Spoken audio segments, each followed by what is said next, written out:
He looks at me just as plain as day, and he says, I'm a member of the Ku Klux Klan. I wanted him to fix me up with the Grand Dragon of Maryland. Ignorance breeds fear. That fear, in turn, will escalate into hatred. That, in turn, will escalate into destruction. There is a cure, and this can be applied to Bitcoiners, the new ones who are skeptical, on the fence, or not even near the fence yet.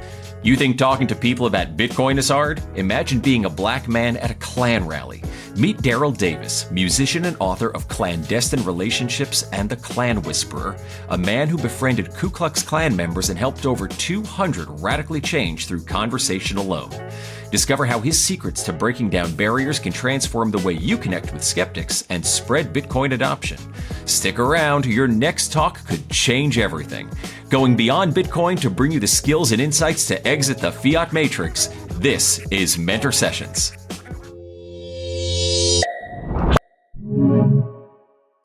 Daryl, thank you so much for joining us today.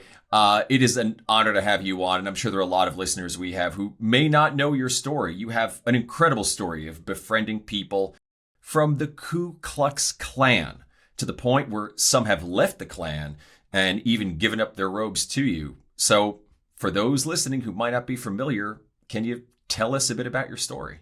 Sure, and thank you all very much for having me. It's really my honor and pleasure to be here and share the story.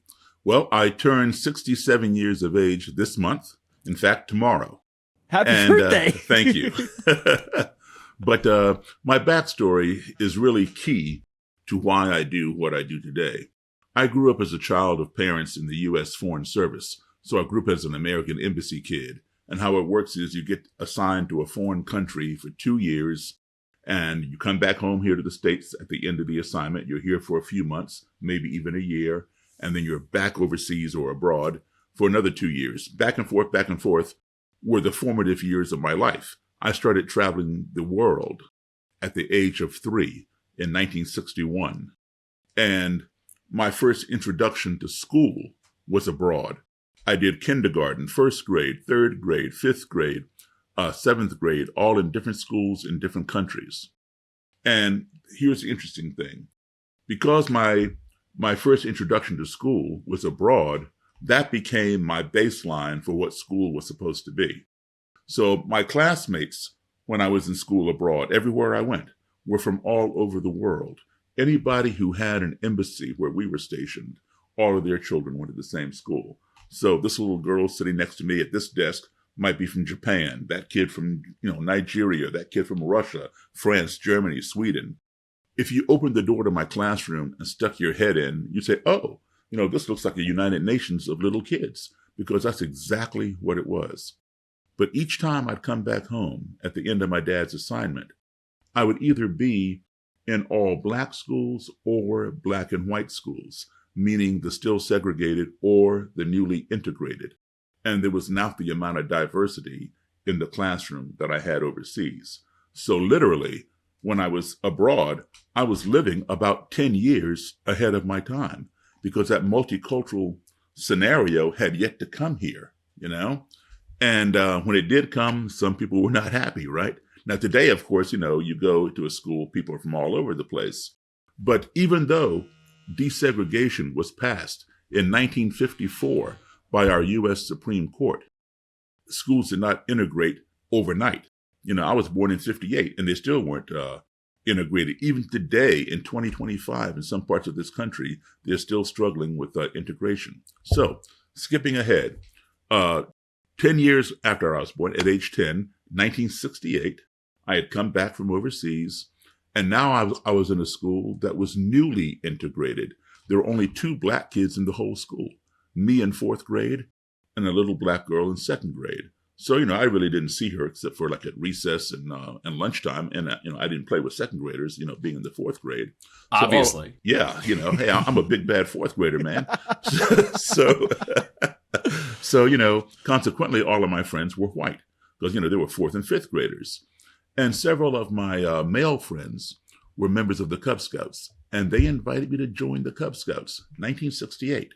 So I joined the Cub Scouts, and we had a parade. And this was right outside of Boston. We marched from Lexington to Concord, Massachusetts. to commemorate the ride of Paul Revere, right?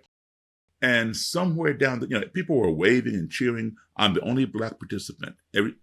Everybody marching were white in the parade. All the spectators are white. They're waving and cheering, smiling, until we reached a certain point in this parade route when suddenly, pow, I'm getting hit with bottles and soda pop cans and just debris from the street by just a small group of spectators standing on my right. And, I looked over to see, who's throwing things. And I saw, maybe 4 or 5 people. I remember there being a couple of kids who I didn't know, maybe a year or two older than me, and a couple of adults who were throwing things mixed in with the larger crowd. And my first thought was, oh, these people over here, they don't like the Scouts. That's how naive I was, because I had no precedent for that kind of behavior. And it wasn't until my Scout leaders came running and covered me with their own bodies and escorted me out of the danger that I realized no other Scout was getting this special protection. So now I'm trying to figure out, what had I done? I didn't do anything. Why are they doing this? And I kept asking them, and all they would do is kind of shush me and rush me along, tell me to keep moving, everything will be fine. I kept moving, but they never answered the question. So, unfortunately, the people didn't follow us as we continued the march. By the end of the parade, I still had no answers. And when I went home, my mother and father, who had not attended the parade, they had something else going on that afternoon. I don't remember what it was, but anyway, I know they weren't there. When I got home, they were like cleaning me up and putting Band-Aids on me and asking me, how did you fall down and get all scraped up? I told them I didn't fall down. I told them exactly what had happened. And for the first time in my life, my mother and father sat me down and explained to me what racism was. Now, I know you guys are going to find this funny or strange or whatever, but believe it or not, at the age of 10, I had never even heard the word racism. I had no clue what they were talking about because that word and that behavior was not in my sphere. And that's why it's so important to understand my background. Racism, I was around people from all over the world. We worked together, went to school together, had played together, had slumber parties together. This racism thing that they were talking about, was not in my world. I had no clue what they were talking about. And when they told me, what this racism thing was, it was about the color of my skin, I refused to believe them because my 10-year-old brain could not process the idea that someone who had never seen me, never spoken to me, knew nothing about me, would want to inflict pain upon me for no other reason than the color of my skin. And they assured me that was the case. I still didn't believe them. We argued, and I pointed out why I was right and they were wrong. I was right because the people who were doing this to me did not look any different than my fellow Scouts or my friends at school or my friends overseas, whether they were my fellow Americans at the embassy or my little French or Danish or Swedish or Australian friends, right? So color had nothing to do with it. So I didn't believe them. Well, again, I point out this was 1968, which was a milestone, in this country. On April 4th, shortly after all this incident, on April 4th, Martin Luther King was assassinated. And I remember it very clearly. Every major city in this country burned to the ground with violence and a lot of this new thing I'd heard about called racism. So now I realize that this phenomenon did exist, but I didn't know why. And I formed a question in my mind called, the question was, how can you hate me when you don't even know me? And ever since then, so now for 57 years, because I was 10 years old back then, I've been looking for the answer to that question. That is unbelievable. It's just a hearing story. And it's very interesting, the things that have to align in order for everything to kind of progress and continue down that path, right? Had you not been traveling the world at that point, you probably would have been introduced much earlier. You could have had a different framework. And your parents maybe even had a different framework coming into it, where they may have even purposely, even before getting exposed to any sort of abuses or hatred, would have wanted to warn you in advance, which could have also then planted, that, what do you call it, preliminary seed for kind of hostility or defensiveness that then would have not allowed you to continue on from there. So from that point then, how in the world do we get to you hanging out with Klan members? Okay. So, like I said, that always fascinated me. It's sort of like, I won't say everybody, but who goes into the psychological field, whether it's psychoanalysis, psychology, psychotherapy, psychiatry, whatever. Not everybody, but a lot of people who do go into that field have had some kind of something going on in their life, Yep. as a kid. And they try to figure out how to, self-analyze or whatever. And once they figure it out, then they want to try to help other people, and they go into that field. So I didn't have any abuse going on with me, internal, with my family or anything like that.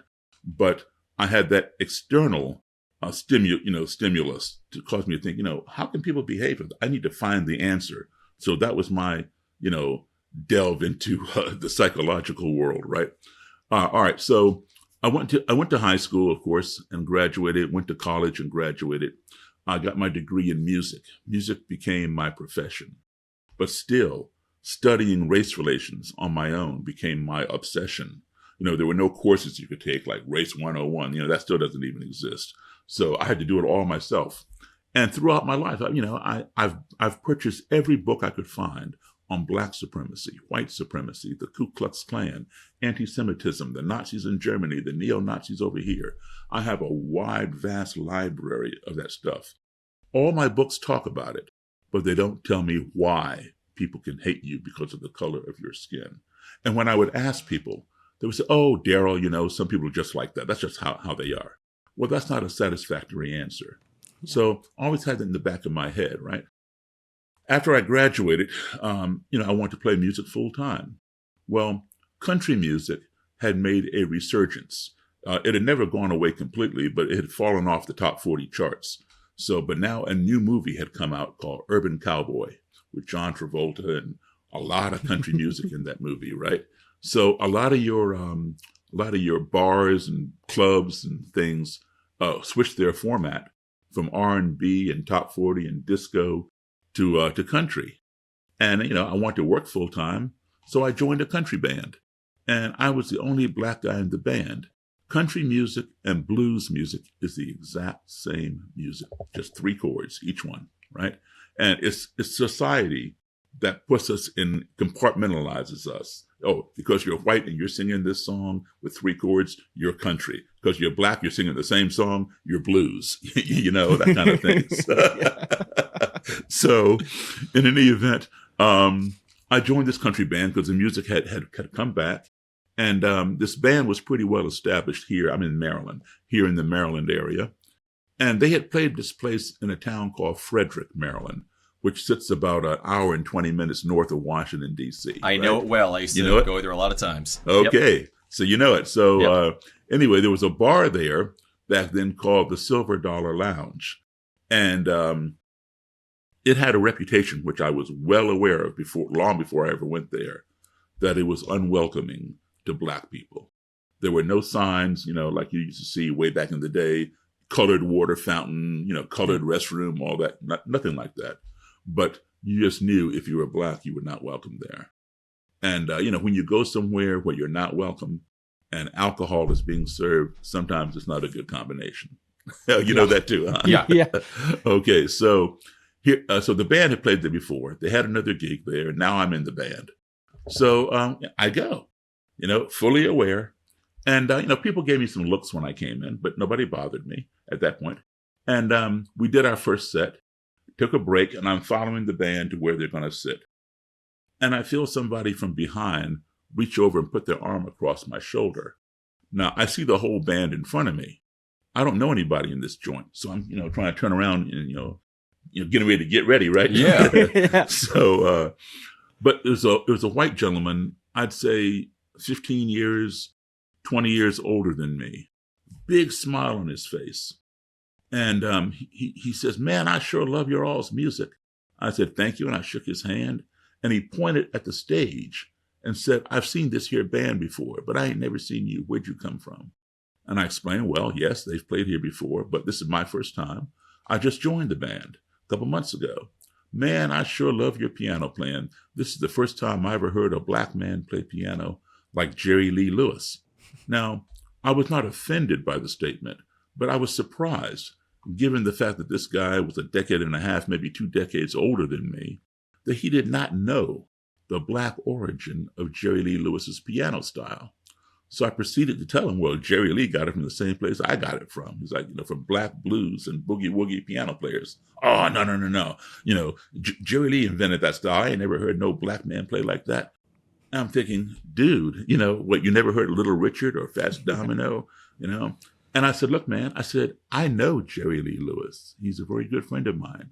He's told me himself, who he would see play and emulate and all that kind of stuff. He didn't believe I knew Jerry Lee either, but he was fascinated with me and wanted me to go back to his table and let him buy me a drink. Now, I don't drink alcohol. I never did. But, I went back to his table, let him buy me a cranberry juice. So he paid the waitress. He takes his glass and he clinks my glass and cheers me. He says, this is the first time I ever sat down with a black man and had a drink. And now I'm kind of like, mystified. Yeah. Okay. And this is why my background is so important. I'm not stupid, but I am naive. All right. So I'm thinking to myself, how can this be? I mean, at that point in my life, I had sat down with thousands, literally tens of thousands of white people or anybody else and had a meal, a beverage, a conversation with them. How is it that this guy, that much older than me, in Frederick, Maryland, had never sat down with a black person? And I know for a fact that there are black people in Frederick. I have seen them. So how did he somehow miss them all these years, right? And so I wasn't trying to be facetious. I was genuinely curious. I said, why? And he didn't answer me. He looked down at the table. I asked him again, and his buddy said, tell him. I said, tell me. And he looks at me just as plain as day, and he says, I'm a member of the Ku Klux Klan. I burst out laughing at him. I just laughed because I knew this guy was joking, right? I knew he was joking because, like I told you, I have every book written on the Klan. I've read them all. And none of my books talk about how a Klansman will come up and embrace a black guy and want to hang out and buy him a drink and, have a conversation. It does not work that way. So this guy, I'm trying to justify why he would say that. Sure. And I'm thinking in my mind, okay, he thinks I'm jerking him around about knowing Jerry Lee Lewis and Jerry Lee learning anything from black people. So he's going to jerk me around about being in the damn KKK. And so, I'm going along with his joke. He goes in his pocket, pulls out his wallet, flips through it, and handed me his Klan membership card. Wow. I recognized the Klan emblem, which is a red circle with a white cross and a red blood drop in the center. I stopped laughing. This thing was for real, right? It wasn't funny anymore. And I gave it back to him. But he was very nice, very friendly. And, we had a good conversation, talked about all kinds of things, including the Klan. But he gave me his phone number and wanted me to call him anytime I was to return to the Silver Dollar Lounge because he wanted to bring his friends, right? Klansmen and Klansmen and Klanswomen to see, as he put it to me, the black guy who plays like Jerry Lee Lewis. I'm not sure he called me the black guy to his friends, right? But that's how he explained it to me. So I said, okay. And, I would call him every 6 weeks. We're on a rotation with other bands. So 6 weeks rolls around, here we come back. I'd call him in the middle of the week and say, hey, man, we're going to be down at the Silver Dollar this weekend. Come on out. He would come. He'd bring his friends, Klansmen and Klanswomen. And they came in street clothes, right? Not, robes and hoods. And they would gather near the stage and watch me play with the band. They'd get out on the dance floor, dance to our music. And then on the break, I'd make my way over to his table, thank him for coming, meet some of his friends. And most of them would stay there and meet me. Right? There were a couple of them that would get up. Every time they saw me coming, they'd get up and walk to the other side of the room. So the message was, we just want to look at you. We don't want to shake your hand or talk to you, anything like that. Which, is fine by me. I don't care. So I would talk to the ones who were there. And that went on until the end of that year, at which time I quit that band. And I went back to playing rock and roll and blues and rockabilly or whatever else was going on. And then it dawned on me a couple years later, well, actually several years later, Daryl, you blew it. The answer to your question, how can you hate me when you don't even know me, that's been plaguing you since the age of 10, it fell right into your lap and you didn't even realize it. Who better to ask that question of than someone who would go so far as to join an organization that has over 100-year history of practicing hating people? I mean, you have organizations that practice playing basketball or soccer or volleyball or stamp collecting or judo or karate or, whatever. But who ever heard of an organization that practices hating people? Get back in contact with that Klansman. Because if anybody would know the answer, it would be him or people of, his Klan members, right? Get him to introduce you to the Klan leader from Maryland. If you're enjoying this conversation with Daryl Davis so far, please hit that like button, share this video. It really does help. And now, quick message from this episode's sponsor. Bitcoin gives you back your time, so why not spend it having a blast orange pilling your family and friends with the ultimate Bitcoin board game? Block Hunters is a fast-paced adventure that mirrors how Bitcoin actually works. Anyone from Bitcoin beginner to seasoned hodler can play as one of 10 characters, each highlighting a real-world use case. You'll fill the mempool with transactions, mine like a pro, and fight to fill the block to claim your Bitcoin reward, all while keeping your identity hidden. After all, privacy is important. Block Hunters is a STEM.org authenticated game fostering critical thinking, problem-solving skills, and exploring real-world applications. Turn off the screens and have a 30-minute exciting experience the whole family will enjoy. Remember, Block Hunters isn't just a game. It's your secret weapon to fight misinformation, spark understanding, and lead the charge toward a bright orange future. One play and your friends will be begging to set up a wallet. So what are you waiting for? Grab your copy of Block Hunters today and become the unstoppable Bitcoin evangelist. No preaching required. Head to blockhuntersgame.com by simply scanning the QR code or click the links below. Use promo code BTCMentor for 10% off. So now, it dawned on me that, hey, I blew my opportunity to find out my answer. Let me get back in contact with that guy. So long story short, I got back in contact with him. I wanted him to fix me up with the Grand Dragon of Maryland, which was the group that he belonged to. He didn't want to do it. He was fearful. By the time I'd gotten back in contact with him, after a couple of years had passed, right, he was out of the Klan. But he did not want to introduce me to the guy. And he was fearful for my safety and for his own. And I said, but you're out of the Klan now. He goes, it doesn't matter, Daryl. I just can't do it. So I convinced him to give me the man. I knew the man's name. His name was Roger Kelly. And of course, he knew Roger very well. And I convinced him to give me Mr. Kelly's address and phone number. And I said, I will meet up with him myself. Well, he didn't want to do that either. But he gave it to me on the condition that I not tell Mr. Kelly where I got his personal information. And he warned me. He said, Daryl, do not fool with Roger Kelly. He will kill you. I said, well, that's the whole reason I need to see him. Why would he kill me? Just because I'm black? I mean, I don't understand this. This is why I need to sit down and talk with this man. And my mission was, all the books on the Klan have been written by white authors. And there've only been 2 books written not on the Klan, but 2 books written by black authors that dealt with the Klan. One author detailed how he escaped a lynching in the 1930s. Yeah. And the other one detailed how he escaped a lynching in the 1940s, but not from the perspective of sitting down face to face, interviewing their would-be lynchers in person. And that's what I wanted to do. So I would become the first black author to write a book on the KKK from in-person interviews. So I had my secretary, who that particular secretary has passed away now, but she was a white lady. And I only mentioned the color of her skin because it doesn't matter to me, but it's important to the story.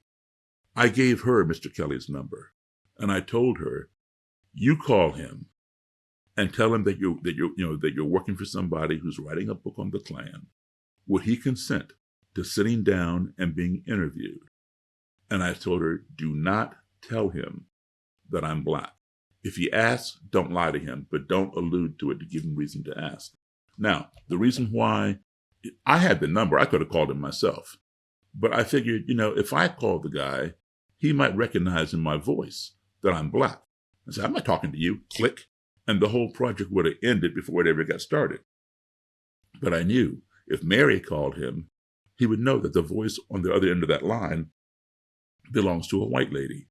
And I knew enough about the mentality to know that he would not automatically assume that A, this white lady is working for a black man, and B, let alone a black man who's writing a book on the Klan, because they don't exist, Yeah.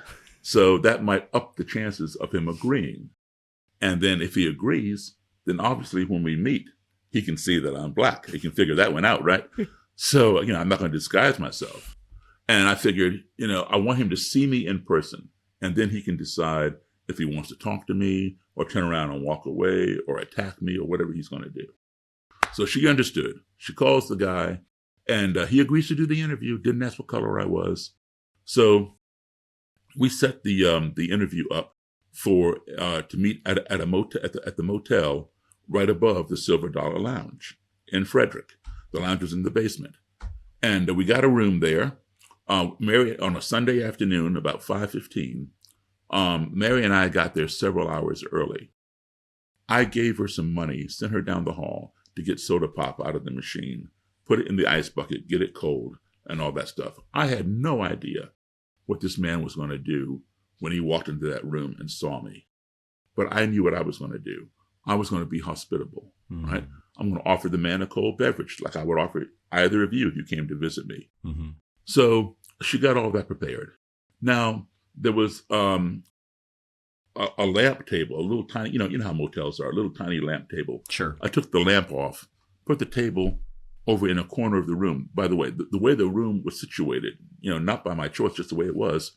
If you people are standing in the hallway of this motel looking into the door of the room, you cannot see who's in the room. You got to come in the room, turn to your right, and go around the corner, and then you'll see the room. So I put the table in the most obscure corner of the room. So Mr. Kelly would have to come halfway in before he realized there's a black guy in the room. And I put a chair on one side for Mr. Kelly, a chair on the other side for me. And I had like a little black duffel bag sitting beside my chair. In it, I had a cassette recorder, which I set on the table. I had some blank cassettes, and I had a copy of the Bible in the bag. Why did I have the Bible? Because the Ku Klux Klan claims to be a Christian organization, and they claim that the Bible preaches racial separation. So I want to be able, to reach down, pull out my Bible and say, here, Mr. Kelly, please, show me chapter and verse where it says blacks and whites must be separate. So I'm all prepared, right?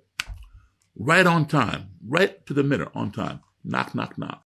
I'm seated back there where you can't see me from the hall. Mary hops up, runs around the corner, opens the door. In walks what is known as the Grand Nighthawk. Grand means state, right? Nighthawk means bodyguard. So a Grand Nighthawk is a bodyguard to the Grand Dragon. So in walks this Grand Nighthawk. He's wearing military camouflage with that red circle, white cross patch right over here. The letters KKK right here. On his cap, it said Knights of the Ku Klux Klan. And on his hip, he had a semi-automatic handgun in a holster. He comes in, comes around the corner, and sees me and just, freezes right in place. Well, this feels like a Chappelle sketch. Continue. So Mr. Kelly is on the other side of the corner and doesn't realize that his Nighthawk has stopped short. He comes around the corner and slams into the guy's back, knocks the guy forward. And now they both are stumbling around, tripping, trying to regain their balance. And they're like, looking all around the room like, is this an ambush or did we misunderstand the room number? And I'm sitting there like, looking at them.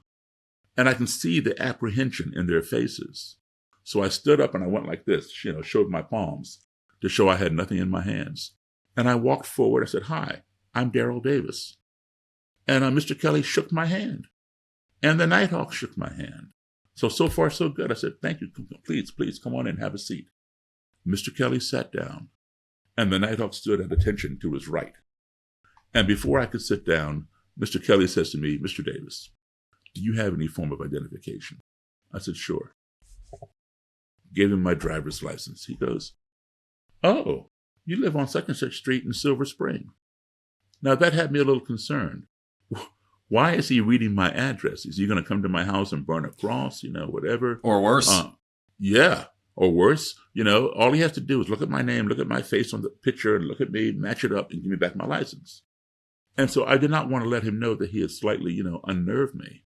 But I want to let him know, don't come to my house with any nefarious ideas, without permission. And even if you had permission, we better not be nefarious, right? So I said, yes, Mr. Kelly. I said, that is where I live. And you live at. And I named his house number and his street. That way I was leveling the playing field, right? Yep. Well, he smiled. He nodded his head like he understood. I did not realize that day, it was months later, that I really had no reason to be concerned about him coming over to my house uninvited.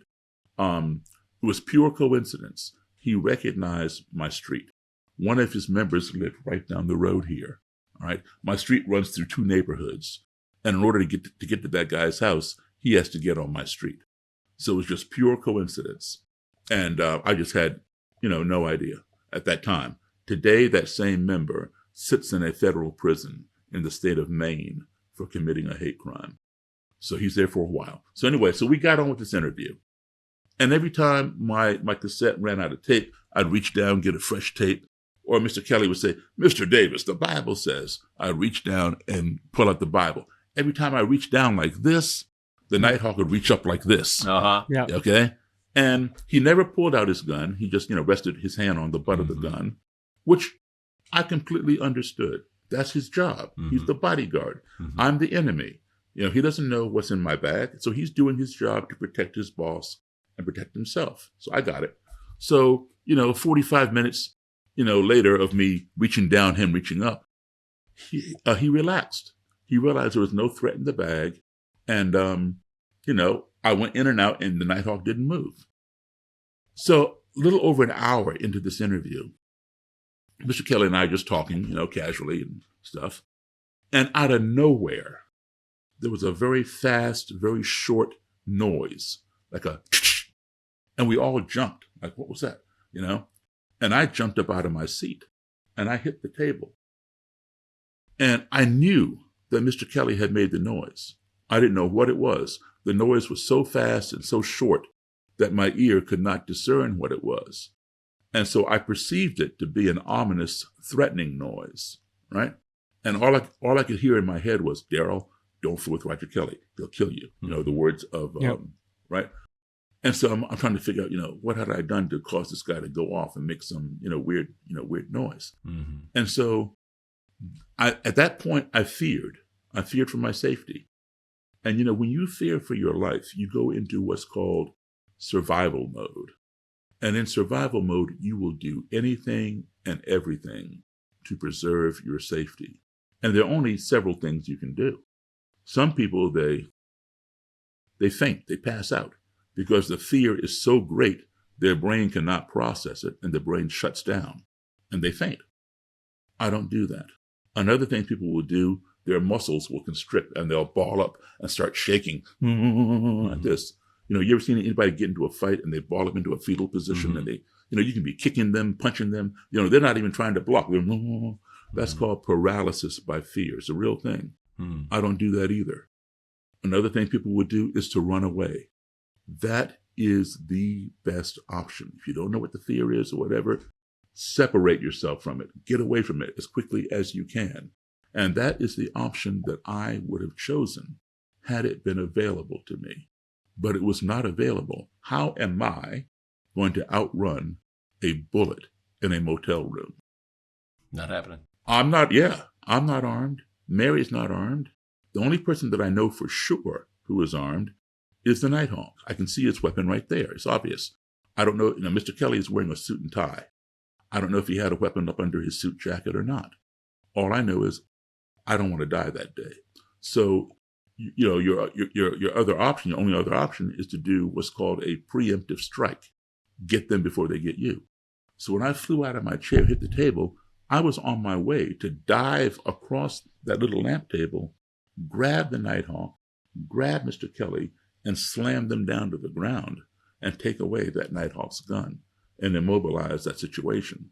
Because my job is to protect myself and my secretary. All right. When I hit that table, I mean, already I'm less than 2 or 3 feet from the guy.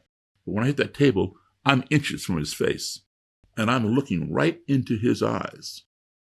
And I didn't say one word because my eyes were doing the talking for me. In fact, my eyes were shouting so loud he could hear my eyes. My eyes were saying to him, "What did you just do?" Well, his eyes were fixated on me. And I could read his eyes. His eyes were saying, "What did you just do?" And then I was like this, looking at both of us, like, "What did either one of y'all just do?" So Mary was sitting to my left on top of the dresser because there were no more chairs in the room. And she realized what had happened. And she began explaining it when it happened again. The ice bucket with the soda pop in it, the ice had begun melting, and the cans of soda were shifting down the ice, just cascading down the ice. And we all began laughing at how ignorant we all were. And I will say this. I won't say that particular moment was a learning moment.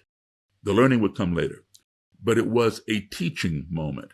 Now, it's hard enough to picture a black guy and a Klan leader sitting together in a motel room, let alone a black guy and a Klan leader sitting together in a motel room laughing. That just doesn't happen. It's very serious stuff. And anyway, we all were laughing, which proved that we all, in that moment, were human beings. We all felt fear. And when the fear was addressed, we all felt relief over the same thing. We exhibited human emotions. Okay? Now, here's another lesson that was taught. All because some foreign, underscore, circle, highlight the word foreign, entity of which we were ignorant, that being the bucket of ice, cans of soda. Now, we were aware it was over there, but we'd long forgotten about it because we're so engrossed in conversation. Of course. Yeah. So all because some foreign entity invaded our little comfort zone via the noise that it made, which we didn't understand, we became fearful of each other. So ignorance breeds fear. We fear those things of which we are ignorant, those things we don't understand. If that fear is not kept in check, that fear in turn will escalate into hatred because we hate the things that frighten us. If that hatred is not kept in check, that in turn will escalate into destruction. We want to destroy the things that we hate. Why? Because they frighten us. But guess what? At the end of the day, they may have been harmless and we were simply ignorant. And that goes not just for adults, that also goes for kids. Because, a lot of times I will speak to children, elementary school, middle school, whatever, right?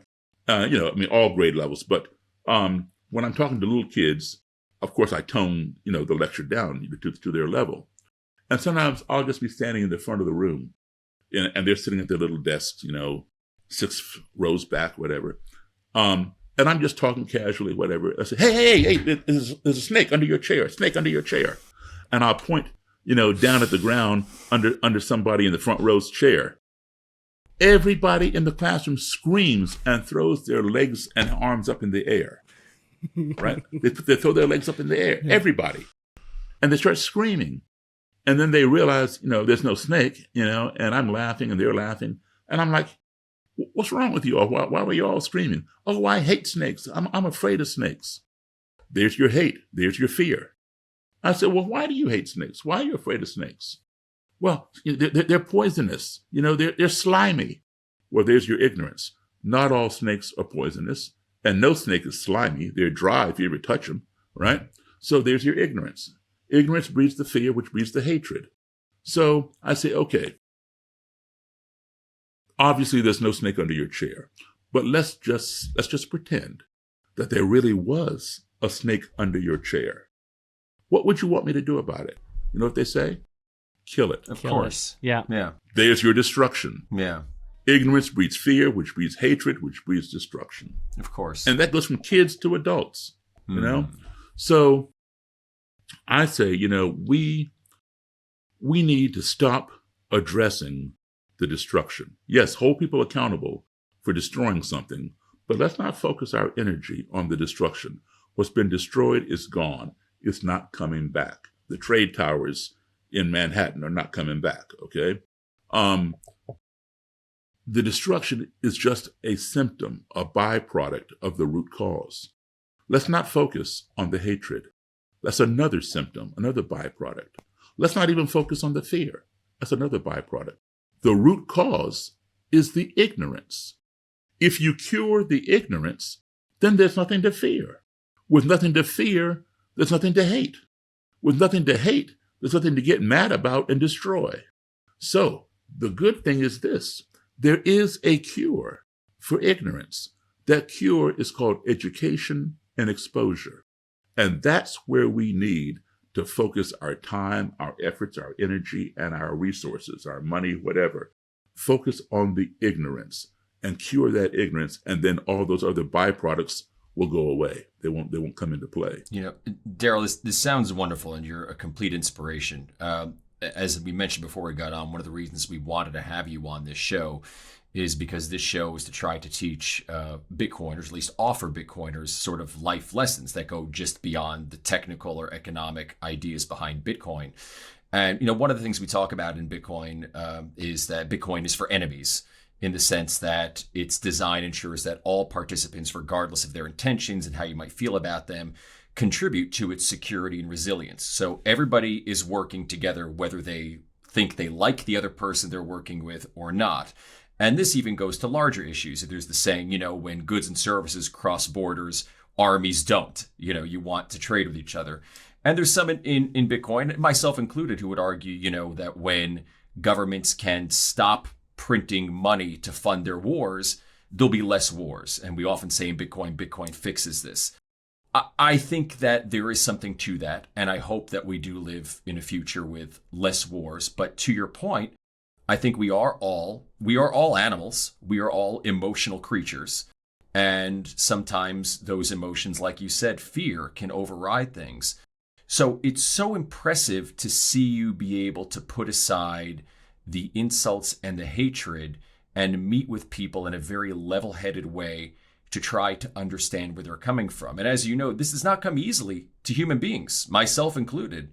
So for any Bitcoiner who's listening, you know, I'm sure you've dealt with people who may not like you for whatever reason, might be hostile to you for whatever reason that may be.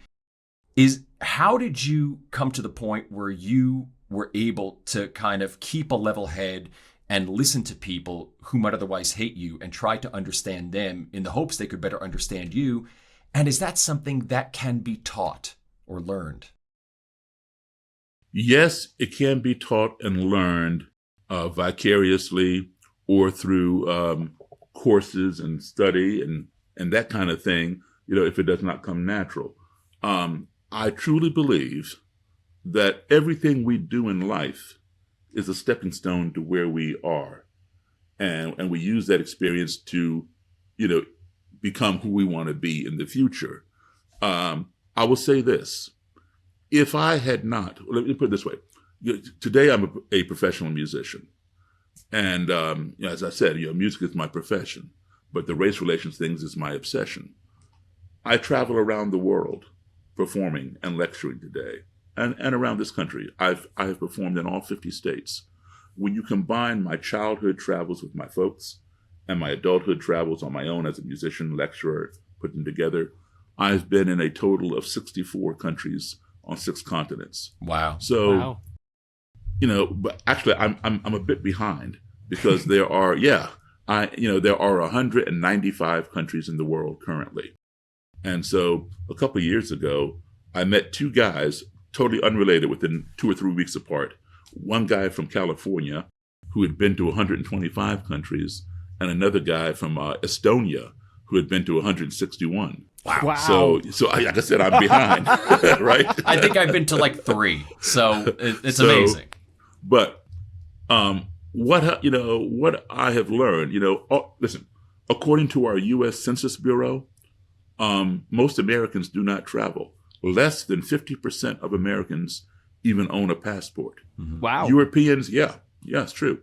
European people, they travel all the time. They're always going somewhere. They don't call it vacation. Like, they call it holiday. I'm going on holiday. And, our vacation may be a 2-week vacation. Theirs is like 2 months, or what it is, travel the world. And so, so therefore, they're a lot more worldly.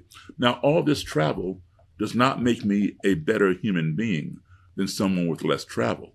But what it does is it gives me a better and broader sense and perspective of humanity than people who have not had that kind of travel and been exposed to different people and cultures around the world. My favorite quote of all time is by the author Mark Twain, otherwise known as Samuel Clemens. It's called the Travel Quote. And Mark Twain said, "Travel is fatal to prejudice, bigotry, and narrow-mindedness, and many of our people need it sorely on these accounts. Broad, wholesome, charitable views of men and things cannot be acquired by vegetating in one little corner of the earth all one's lifetime." And that is so true. So here's what I've learned, that no matter how far I travel from the United States, whether I go right next door to the 51st state or right next door to Mexico or halfway around the globe, no matter who I meet, they may not look like me. Maybe they don't speak my language or worship as I do, or not even worship at all. I always conclude one thing, that everybody I've encountered is a human being. And as such, every human being on this planet wants these 5 core values in their lives. Everyone wants to be loved. Everyone wants to be respected. Everyone wants to be heard. We all want to be treated fairly and truthfully. And we all want the same things for our family as anybody else wants for their family. And if we can learn to apply those 5 core values, or any of those 5 values, when we find ourselves in an adversarial situation or in a culture or society in which we are unfamiliar or uncomfortable, I will guarantee you that your navigation of that society, that culture, that situation will be much more positive, much more smooth, and much more productive. And I will say this, perhaps if I had not had all that travel experience as a young person and had that exposure, would I be doing this today? Maybe not. Maybe I'd be trying to stay as far away from those people as I could. If my first encounters with white people was having soda pop cans and bottles and rocks thrown at me, maybe I'd be like, no, I don't want anything to do with those people. Of course. And understandable, too. Yeah. Yeah, And to your point, Nathan, you mentioned early on, my parents had not forewarned me about this. And sometimes people will ask me, when I'm doing a lecture in the Q&A section, how come your parents, didn't tell you about this? And initially I thought about that, why didn't they warn me? I get my head knocked up, whatever, right? In retrospect, I'm glad they didn't tell me, okay? Yes, information is power, but it has to be disseminated properly, all right? And the reason why I'm glad they didn't tell me, because they didn't poison me or make me prejudge in advance. Because if I was told all this, then perhaps I would prejudge every white person I see without getting to know, is this guy going to, try to hurt me? Of course. So, yeah, I learned it the hard way, which was unfortunate. But fortunately, I'd already had exposure to people who treated me very well, who looked like the people who treated me not so well. And I think, that's key. That's why it's important, as children, that we give them that education, give them that diverse environment, so that they grow up being able to navigate society, because they're going to run into all kinds of cultures, colors of skin, religions, and whatever else is going on, beyond the confines of their homogenous neighborhood, once they get up and out. And speaking of Bitcoin, do you ever find anybody, because, Bitcoin is relatively new to the common man. I mean, it may have been going around for a while, but people who are like, I don't know, since I can't touch it and feel it in my hand, there's a resistance to. Of course. So that's that ignorance, that's that fear. Sure. So how do you convince somebody old school? Gosh. You don't have to feel it in your hand and hold it and count your money and deposit it into the bank. all that kind of stuff, or put it in a sock and hide it under your bed. So you're confronting the same ignorance. Yeah. And how do you transcend that? By exposing them and educating them, which I'm going to ask you to do for me right now. Oh, okay. Bitcoin. I was about to say, Daryl, you're asking us. We're hoping to learn techniques from you. That's why you're here. Well, we're giving each other. So all now right. All right. Sure. Nathan, do you want to take this one? Well, yeah, I'll jump in there and let me see if I can run with it, because there's actually a number of things while you were talking that I kept finding these weird little parallels in what you were doing and in your story there as well, too. One of them that really stood out to me was this unbelievable openness. I'm not sure if you've ever heard like the big 5 personality traits, but I couldn't help but think like, what is compelling you that you had to make that call and set up that meeting and to continue? And the first instance is that you knew that the bar was hostile to blacks to begin with, but you were still compelled to go regardless, which just spoke to me about kind of preconditions a little bit in personality in terms of like relatively disagreeable. I know I'm not welcome, but I'm still going to go, as well as an openness that like I need to have it. And it's weird because I couldn't help but think about my own experience, because you were talking about like you're a musician who became fascinated with race relations. Well, I worked in medical research and I studied biology, but I became fascinated with economics. And it was that same sort of thing where there was a burning question of like, wait, well, why does there have to be 2% inflation? This doesn't make sense to me. Why is our money have to constantly be devalued? And what are the consequences of that? And it was those questions that I couldn't get answers to, and particularly trying to find a solution for it. Originally, for me, I very much so saw gold as like the solution to these sort of things. But then as I grew in my understanding, I realized the shortcomings, particularly with censorship and verification, that just threw me down this rabbit hole. And I felt almost possessed in the sense that I needed to continue learning, pursuing, getting more involved, finding out more. I need to have my questions answered. And the other thing that I was kind of drawing a parallel to that really spoke to me was there's a few touch points that they seemed really, really important in terms of how you were able to progress with people. And it was this idea of coming back to universalities, things that are universally human. So I don't think it's a mistake or a coincidence by any stretch of the imagination that your initial contact was through music, which again is another human universal language. We all love music. We all understand music. And then the next one that jumped at me a little bit was also the Bible references as well too, but more importantly, the laughter. That probably was a major breakthrough moment with Mr. Kelly in terms of making a connection when you all had this universal expression of laughter. And then going back to your question, okay, like how do we talk to people about Bitcoin? Yeah, that's why we wanted to have this conversation, because it's almost like you get every Bitcoiner goes through their evangelizing phase. You see, and it starts with kind of going back to those fundamentals, right? You start to see the problems with the existing monetary system, the problems with the existing structure, and it's hard to think of how we could ever possibly get out of it. And then you find a solution. And you realize the more you learn, the more your confidence and conviction in a solution grows. And not only with that, but you start to have that kind of optimism and hope for the future. For me personally, I was very kind of referred to as like economic nihilism. Like I was aware that like, okay, sound money would be better for the people. Gold is the best option what we have, but it'll always get centralized in banks. They'll always rehypothecate it. It's never going to work. It can't work. And it was kind of this doom and gloom.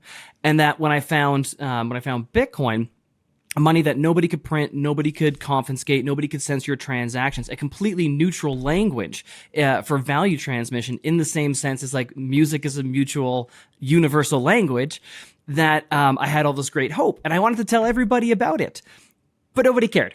As like I couldn't orange pill being the expression for, talking somebody to about Bitcoin. You're right. Most people are very apprehensive. It's not matching up with their previous experience. It doesn't match up with their previous worldview. It may not even match up with how they've already been successful in their life. Like if you've made a lot of money in the traditional finance sector, you're going to look at Bitcoin as a threat, right? You're going to have that ignorance about it. You're going to hate it because it potentially is a threat to your livelihood if we move to a new monetary system. And you might actually move to the point of wanting to destroy it. And so what I'm taking away, and that I'm really want to kind of almost expand upon, and Gary, I'll get your insight as well too, is that even in everything that you're doing, so the idea with Bitcoin being the, fix the money, fix the world, is that we're going back to the base layer. Like, you've got to go right back to the very beginning. We don't focus on destruction. We're not focusing on hatred. You have to go back to the fear. And even in the sense of Bitcoin, it's that the problem isn't how, government money is being allocated or where the funds necessary. The problem is actually that there's a fundamental problem in the money itself. And we got to go back there. And what I'm realizing talking to you is that there's almost no hope necessarily in being able to convince somebody of the hope and optimism and the promise or what we can maybe want to accomplish with Bitcoin if they can't first go back from where they are to understand the ignorance of the current system. If they can't see the problem, if they can't get back to one of the reasons that you need to have, 2 incomes and you're struggling, whereas your grandparents, it was 1 income, mom stayed home, 7 kids, you were good to go, is because your currency has been debased the whole time. Your house isn't getting more valuable, your dollar's just getting worth less. And if we can't take the time to empathize with them in the position that they are, one, I love those 5 points. I had to write them down. I think it was love, respected, heard, treat fairly, and same thing for your family. That if we can't at least try to communicate with them on that level, they're never going to be open to the conversation.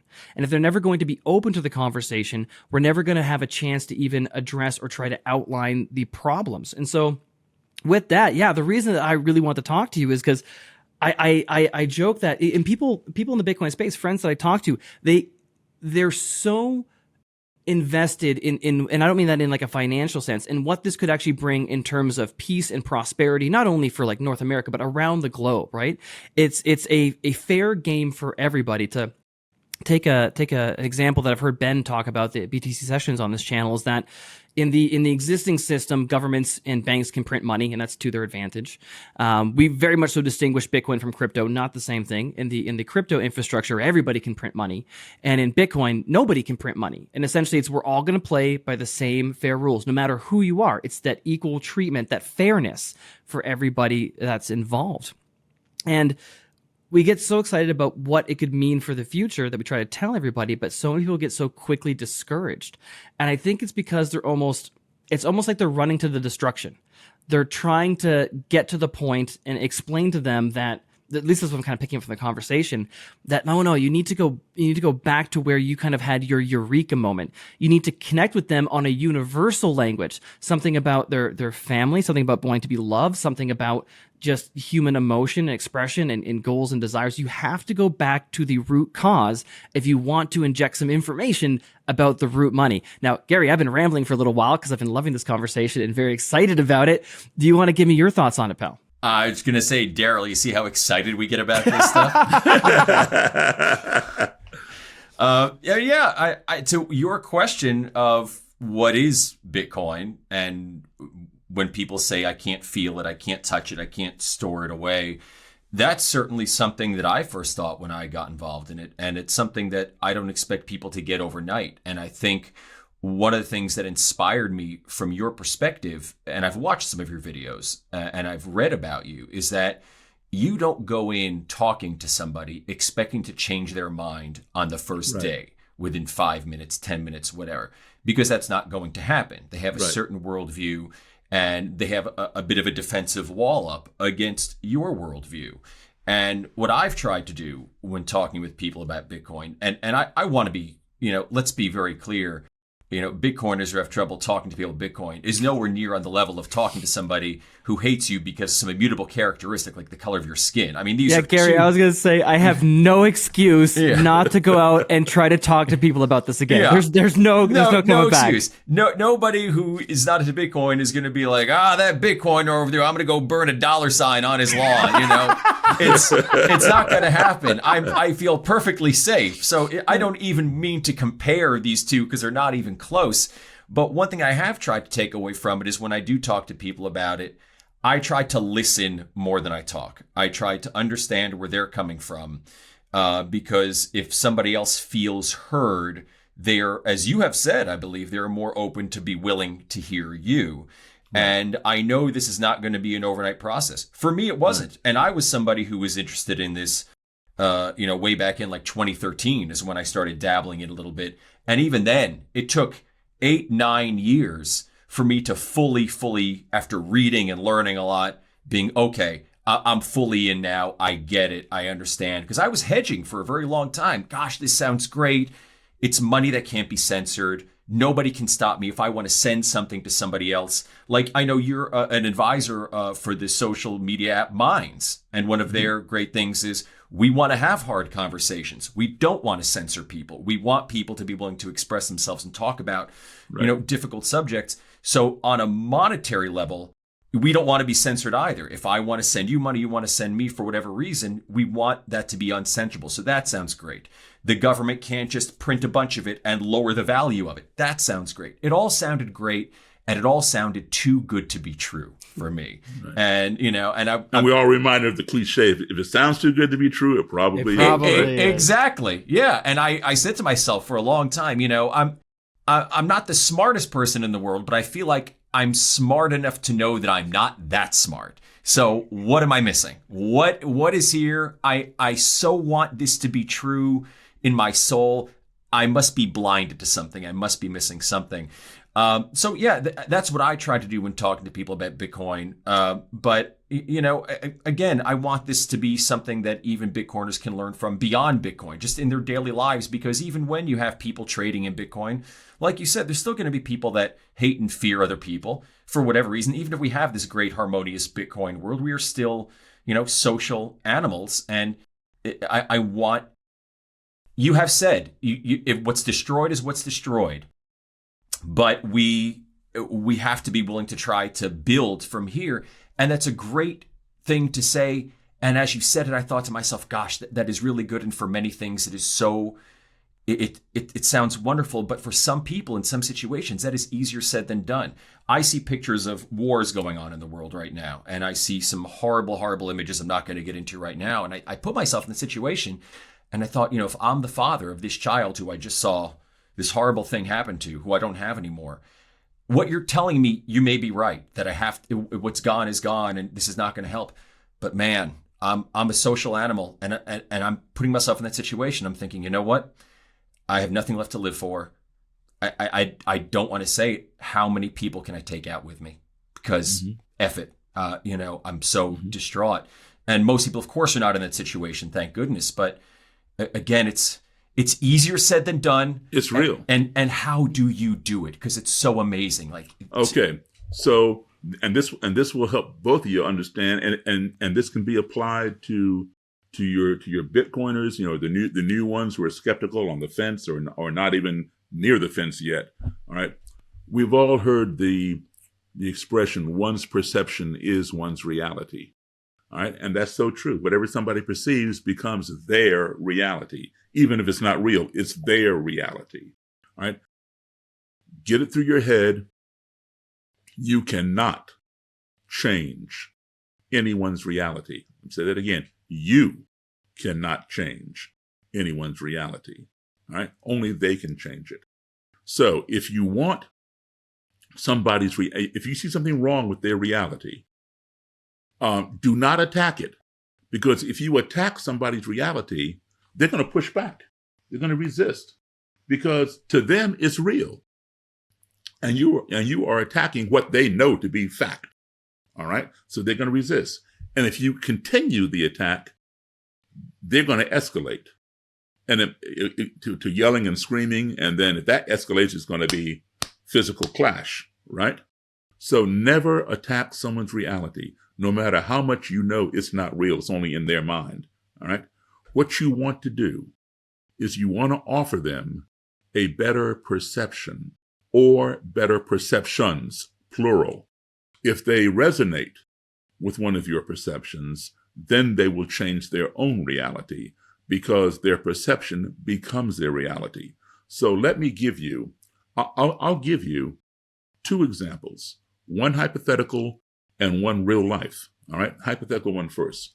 So let's just say, Gary, you have an 8 or 9 year old brother, and he goes to a magic show with his buddies, and he comes home and says, Gary, you're not going to believe this, man. This magician on stage, he asked for a female volunteer, and 50, 60 women raised their hand, and he picked one out of the audience, brought her up on stage, where are you from? What's your name? And then he had her climb into this long box and put her feet out the hole at that end and put her head out the hole at this end. And then he closed the box. And he took a chainsaw and went right through the middle of the box. Chainsaw came out the bottom of the box. He cut her in half.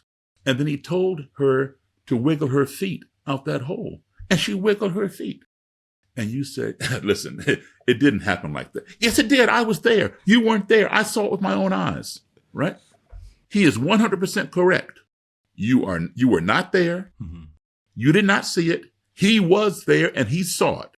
He knows this man cut that woman in half.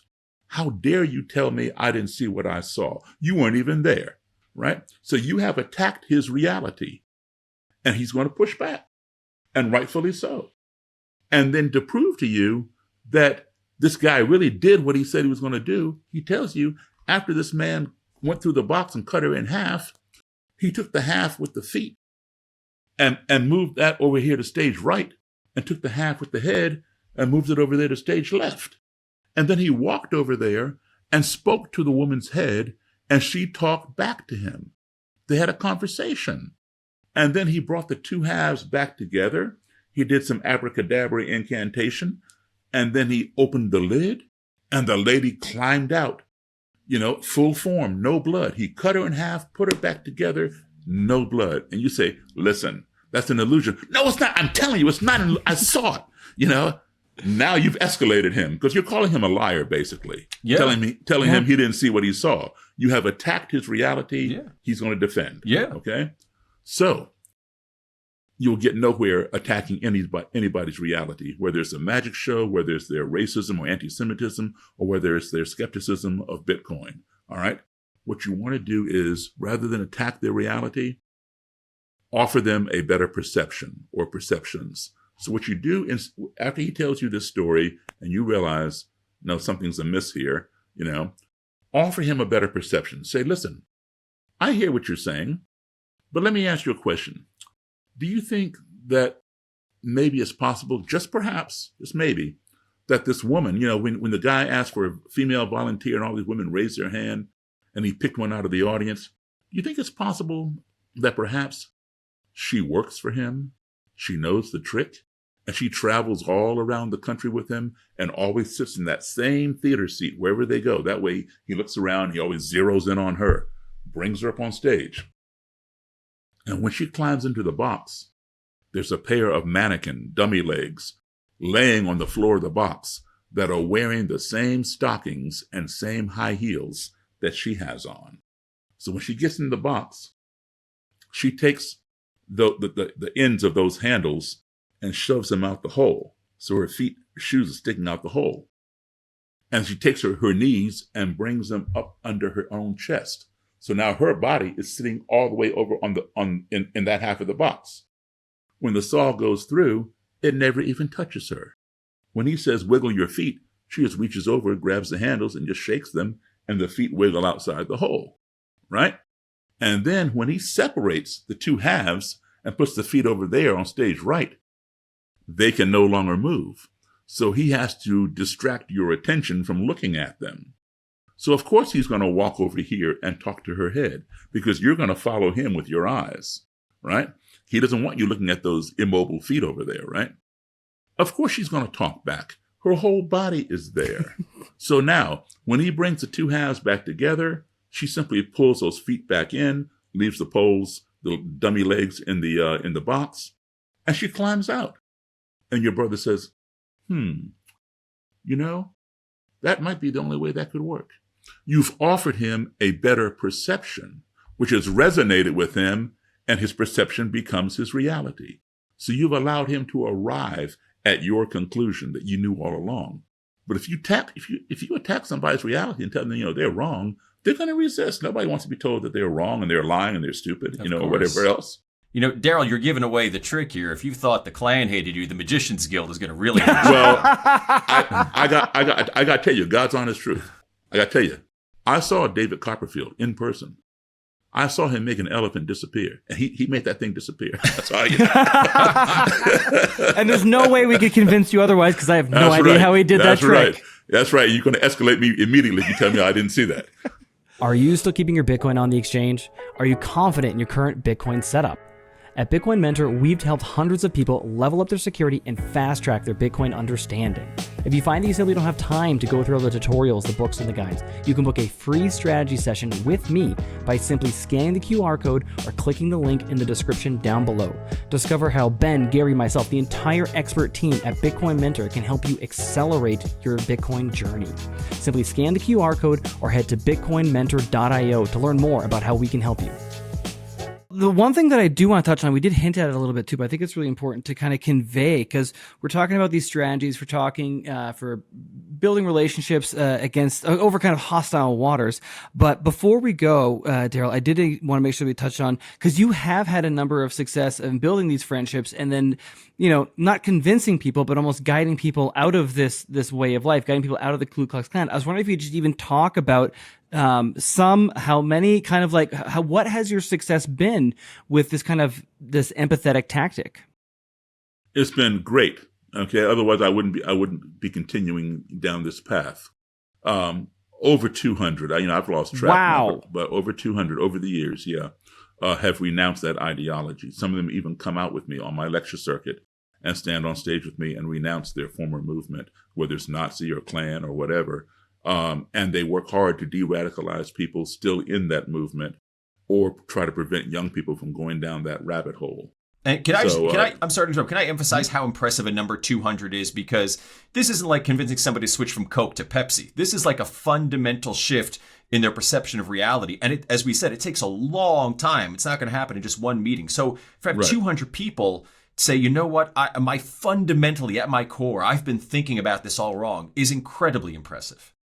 But as I pointed out, I majored in music. I'm a musician. I did not major in psychology or sociology. So if I can do this, anybody can do it if they go about it the right way. And I talk about that, in my brand new book. This is my second book. My first book was called Clandestine Relationships. Hold it up to the screen. Let's all see it. Nice. Yeah, that's my first book. That book is out of print now. And don't go on Amazon or eBay and try and buy it, because some booksellers have leftover copies, and because it's out of print, they skyrocket the price. Don't do it. All right. The new book is called The Klan Whisperer. It just came out. And it has everything from the old book in it, plus updates and new stories. The old book came out in 1997. So a lot of things have transpired since then. And in the new book, I talk about, how people can go about doing these kinds of things and having, conversations. And it applies universally, as I pointed out before, to skeptical Bitcoiners, or to people having issues with, it may not even be racial issues, other hot topics, abortion, nuclear weapons, the war between Gaza and Israel, Ukraine and Russia. You're on one side, somebody else is on the other side. How to have those conversations, how to apply those 5 core values. I get so upset when I hear people say, I'm not going to my family's home for Thanksgiving dinner because my sister voted for so-and-so and I voted for this one. It's such a trope. Yeah. That's crazy. Yeah. Because no matter who becomes president, they're only going to be there in this country for a minimum of 4 years and a maximum of 8 years. Yeah. How long have you been with your family? Decades? Yeah. And you're going to throw away a relationship with your best friend or your sister, your brother, your father or mother over that? No. And even if you think they're thinking the wrong way, do you think calling them names and then saying, now after I've called you these names, I'm not going to speak to you anymore, will that help them reconsider their thoughts? And that's why it's so important to have these conversations. And once you listen to them, you may not agree, but at least you'll understand what triggered them to vote in that direction. Yeah. And then when they hear you, they might understand why you voted the other way. And so even if you don't change minds, you will at least understand why each one did it. And there'll be less, animosity between the two of you and more respect.